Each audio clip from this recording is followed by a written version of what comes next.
Stevens starred in the original Terror Within, and he returns as the start of Terror Within 2, but also helms the movie as director and co-writer. So the Terror Within 2 is once again a Roger Corman produced movie that is effectively like an Alien rip-off movie. It follows on directly from the original movie, which saw Stevens' character being a survivor of a small scientific outpost in a kind of post-apocalyptic America where the vast majority of humans have been turned into kind of monsters due to some kind of viral outbreak. And he's tried to find a second site of the scientific research, and he comes across this kind of survivor, this female survivor, and takes her along, gets a little bit of a romance on. We come across a group of scavengers, we come across various gargoyles, the mutated creatures from the original movie, eventually finding the scientific research lab, and then effectively we have a retelling of the original movie. So let's discuss what I think works in this movie's favour. Now, Andrew Stevens' direction here, I feel, is a little faster paced than the original film, and I think it's partially due to the fact that at least the first third of the movie plays a little bit like a Mad Max style science fiction post-apocalyptic action movie. So we get Stevens' character fighting against scavengers, trying to retrieve certain things and going on a kind of like a mini adventure with more of an open space external sequence, which gives it a little bit of point of difference to the original movie where we had a few external shots, but most of it was internal. So there's that, and then we obviously get to the scientific research facility, and then it's pretty much all internal at that point. But I think Stevens as well, his character feels like it has evolved. He's now much more of a kind of wasteland warrior, sporting full beard, Rambo headband, and various kind of weapons. So he's certainly gone from the kind of the scientist that he was in the original movie to now more of a warrior type. The acting is fairly strong for a kind of Roger Corman B-movie. I think Andrew Stevens, obviously taking the reins as director, co-writer and star, has got a lot invested in this movie, so I feel he is trying and coming across as a likeable character. I felt he was a little wooden in the original movie, but I feel here he has a little bit more desperation and urgency than he did in the original movie. You've also got his mum, Stella Stevens, in the movie, not as his mum, as a kind of separate character, and she does a good job, as does R. Lee Emery, obviously known for Full Metal Jacket, and he's the head of station at this scientific research lab, and again, he gives a commanding performance. There's, other characters are fine as well. No one does a real bad job in the acting here, I would say.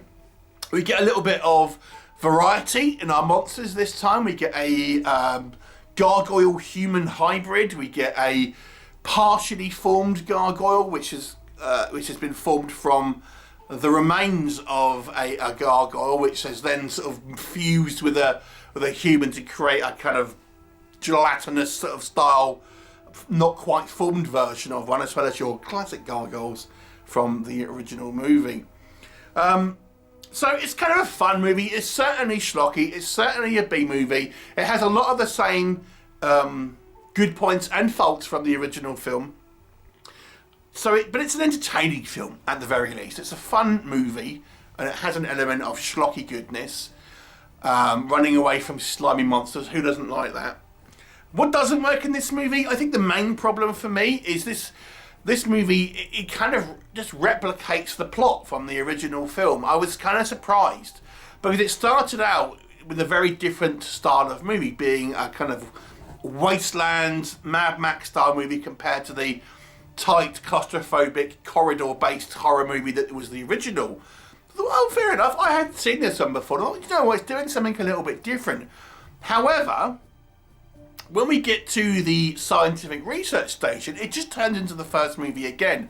Even down to the fact that in the original movie, Andrew Stevens' character had a pregnant girlfriend who ended up giving birth to a kind of a creature, and it happens exactly the same in this movie. He gets the girl pregnant, and then it turns into a creature. And it doesn't even reference this the second time this has happened. which I thought surely he's going to make a comment about that. No. So, you know, there you go. And then we have, again, people splitting up into teams trying to hunt down, we've got 2 creatures this time, I guess, but, you know, we're trying to hunt down this these creatures in the tight corridors that are, again, a little bit too overlit at times. And, you know, it's the same film. So, as fun as this is, I was surprised it took such a uncreative turn, to be honest. You know, it didn't really, it felt quite lazy, I have to say. I mean, on a technical level and an acting level, it's just as good as the first one, but it just is a little unoriginal. The only other thing I would say, there are some things here that didn't make a lot of sense. For example, how one of the creatures is produced is they've effectively got a finger of one of the creatures that are outside that has been cut off and dropped into this lab, and they just put it in a tray and then just leave it, and it gradually kind of grows and grows into this like huge kind of blob, and then no one checks on it. No one has seen this. It's a bit silly. And then we get some odd sort of sequences where we have characters firing a gun, like a machine gun, and we have sound effects, but it's just like, there's not even muzzle flashes or anything, and it's just like someone going, even through, like, it's meant to be like a perspex sheet, and there's no bullet, it's just a bit silly. So there's just areas here where I felt it's a little sloppier than the first. It's faster paced, it's maybe a little bit more exciting than the first one, but it's sloppier and unoriginal.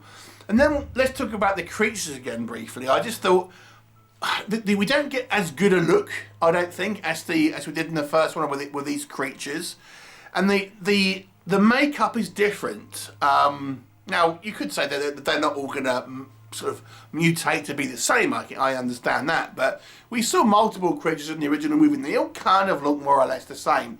Here they look different. I mean, the hybrid one I understand, but the other ones kind of don't look quite as monstrous.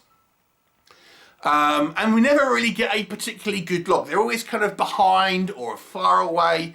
I never feel like the camera really wants to show us the monsters too much. And maybe it's because I don't think these don't look quite as good, so we'll kind of obscure it. We'll never get a good look. The only one we really get a good look at is the hybrid one. And he's kind of more or less human with a few kind of like wonky jaw and something sticking out of his head and a few bits of slime on him. Now, I understand the decision to go for that, but what made me, I mean, he grows into like an adult within this, from a baby to like a fully grown adult within probably an hour or two in the film time. It's silly. Without feeding, you know. But anyway, it's like, well, you've got this hybrid, and I thought that what they were going to do with it was make him a little bit more sympathetic, and they do very mildly, but I thought it would have been far more interesting to have this creature be a bit like, have a bit more kind of about him. He's a bit more intelligent, a little bit more, you know, sensing that he's partially human at the very least. But it didn't really do that. It felt like a bit of a waste of opportunity. It didn't really need to have a hybrid to be honest, because it didn't really turn out any different plot-wise. So, I think this film is an entertaining movie if you like the first one. I think there are elements here that are equal to the original, but there are a few things for me that just made it feel a little bit more sloppy. I'll give this one a 4 out of 10. It's not bad if you like a silly, schlocky B-movie, but it's even not, it is slightly below average for me. 4 out of 10. Have you seen it? What did you think of it? Leave me a comment and I'll look forward to seeing you next time.